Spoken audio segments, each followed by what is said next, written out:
For space enthusiasts, it might be the most significant event in human history, and for others, it's the coolest chapter in their science books. Either way, we're pretty sure you've heard these words before. That's one small step for a man, one giant leap for mankind. There's no doubt that the moon landing marked a before and after in our culture. Hey everyone, it's Kevin from Vsauce 2 with Google Arts and Culture, here to test your moonwalking knowledge. No, not that moonwalking, this moonwalking. 53 years ago, on July 20th, 1969, the world came to a screeching halt. More than 600 million spectators watched as Neil Armstrong and Buzz Aldrin walked on the white sand-like surface of the moon and planted the American flag as a symbol of accomplishment. What followed was magnificent. For the first time, we obtained images of Earth that have continuously helped us measure the changes of and better understand our very own planet. We also confirmed that the moon and Earth have a similar composition, and we discovered that the moon is shrinking with time. But even more exciting is the fact that if the trip to the moon had never happened, we wouldn't have basic improvements like our shoes performing better. It's amazing how the first step on the moon literally helped our own 2 feet. Now that you can see the whole picture, you're probably wondering the same thing I did.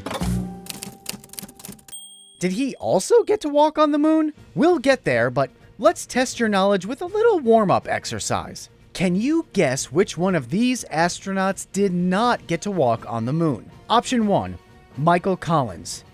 Or option 2, David Scott. I'll give you some time to think. 5, 4, 3, 2, 1. Time's up. Did you figure it out? The correct answer is option 1, Michael Collins. His colleagues Buzz Aldrin and Neil Armstrong walked on the moon and collected samples on the lunar surface, while Michael Collins piloted the command module for Apollo 11. Without him, Apollo 11 wouldn't have returned home safely. David Scott did get to walk on the moon as part of the Apollo 15 mission.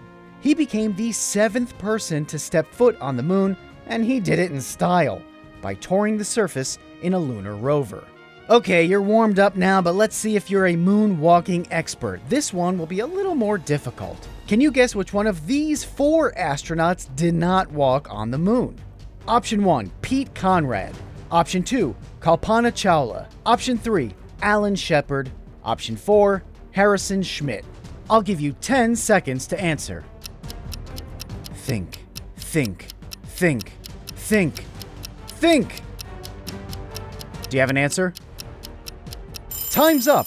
The answer is number 2, Kalpana Chawla. Aerospace engineer and astronaut Kalpana Chawla was the first woman of Indian origin to travel to space. She flew twice to the International Space Station, first in 1997 as a mission specialist and primary robotic arm operator, and went back in 2003. As of today, no woman or person of color has set foot on the moon. NASA has launched the Artemis program, that aims to land the first woman and first person of color on the moon using innovative technologies meant to establish the first long-term presence on its surface. Okay, what about the other 3 astronauts? Well, Pete Conrad became the 3rd astronaut to land on the moon aboard Apollo 12 and is known for joking about Armstrong's first steps, saying, "Whoopee! Man, that may have been a small one for Neil, but that's a long one for me."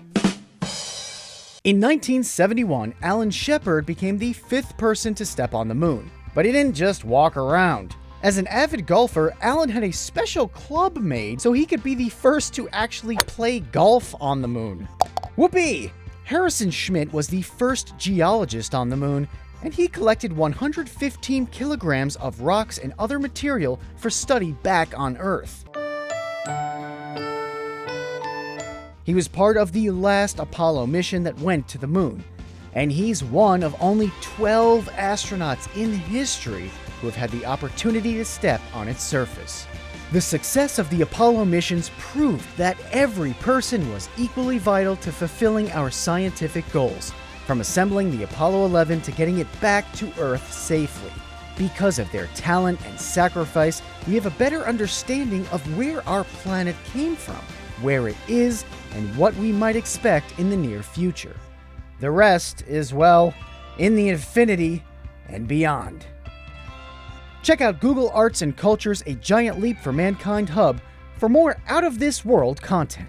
See you in the next video.